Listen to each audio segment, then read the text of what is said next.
Hello friends, welcome to my channel. Have you ever thought of controlling the speed of DC motor without the speed controller or a potentiometer? If not, then I will show you in this video how you can control the speed of DC motor like this one using an ultrasonic sensor, right? And in my previous video, I controlled the same motor's speed using a push button. Okay, you can check out from the iTip. And in this project, if any obstacle is within the range of the distance of the ultrasonic sensor of this, the speed of the motor will increase as we move closer to the sensor and will decrease as we move away from the sensor, right? And I will also discuss two major problems beginners usually make and how you can avoid those. So the component list for this project includes one motor driver, one breadboard, an Arduino Uno, ultrasonic sensor, DC motor, a battery pack, and few jumper wires. Now let us start building the circuit. First of all, we will place the ultrasonic sensor on the breadboard, and it has 4 pins. You can see VCC, trig, echo, and ground.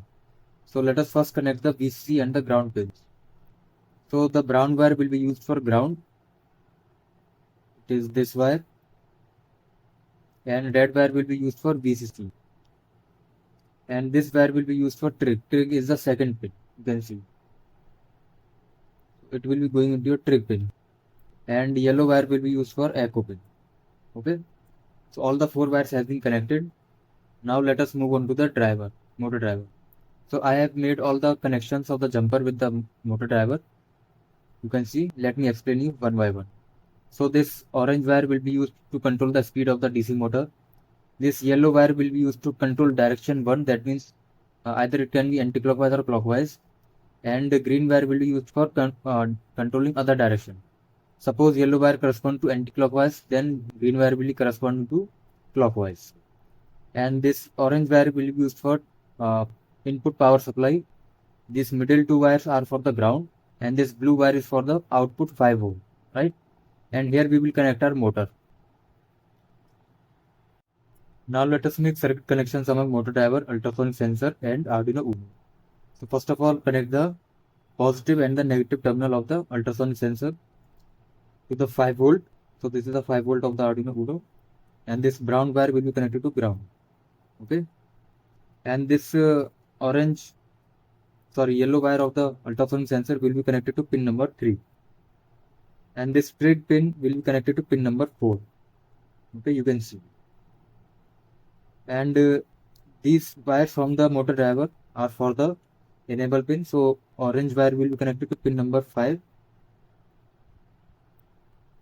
The yellow wire is the in 1, so this will be connected to pin number 6, and this green wire is connected to pin number 7. So all the connections have been done between the motor driver and the ultrasonic sensor. And please note that you need to make common ground between the motor driver and the Arduino Uno. Otherwise, some of the pins of the Arduino Uno gets damaged. That is why I did not make use of pin number 1 and 2, because these 2 pins have been damaged, right? So you need to avoid this mistake. So for common grounding between the motor driver and the Arduino Uno, what you need to do, first of all, you will take out the middle wire from the motor driver and connect to the negative rail of the breadboard, and take out another jumper wire, connect to the negative rail, one terminal, and other terminal will be connected to ground of the Arduino Uno. So this is the ground of the. Now this wire is used to make common ground between motor driver and the Arduino Uno. Okay, so there will be no issue. Now let us connect the motor from the motor driver. So one wire will be connected to one terminal, and other wire will be connected to other terminal.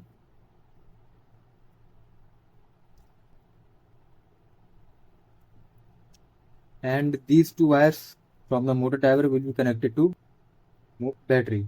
Okay, so this gray wire will be connected to negative terminal, and this orange wire will be connected to positive terminal. You can see the motor driver has been on, right?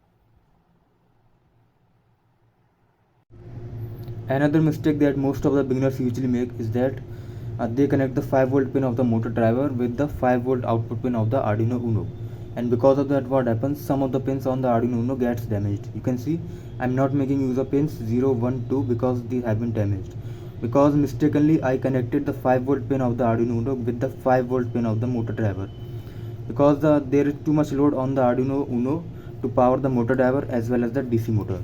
So you should avoid that mistake. Now let us discuss about the code for this project. So I'm defining two pins for the ultrasonic sensor and three pins for the motor driver. So EN stands for the enable pin, which is for the speed control of the motor. And these two pins are for the direction control. And I'm defining two variables, current distance and the previous distance, because the speed of the motor will be controlled according to the direction of the movement of the obstacle in front of the ultrasonic sensor. Either the previous distance is greater than the current distance or less than the current distance. So according to that, the speed of the motor will be controlled. And in the setup function, I am defining the modes of various pins, right? Output and input. And this part of the code I have already discussed in my previous video, in which I control the motor speed with the help of the push button. You can check out that video. And this is the main logic of our program. If the obstacle is within the distance 4 and 25, then this part of the code will be executed. Then, if the object is moving away from the ultrasonic sensor, that means the previous distance is less than the current distance. In that case, the speed is mapped to the current distance. So 6 value will be mapped to 0 and 18 value will be mapped to 255, right? And in this case, the motor is rotating in one direction. You can see the in1 is high and in2 is low. And I am writing the speed variable on the enable pin, right? And in this case, the object is moving towards the ultrasonic sensor. That means the previous distance is greater than the current distance. And in this case, the motor is rotating in opposite direction. You can see the in2 is high and in1 is low. And if the obstacle is outside the range, that means less than 4 distance and greater than 25, that means the motor will be stopped, right? You can see the motor is not rotating in either direction. And also the speed is 0. And outside the if condition, I am updating the previous distance with the current distance for the next loop iteration. So that's all for this video. Comment down your doubts regarding this project in the comment section. We will meet in another video with a new topic. Till then, goodbye.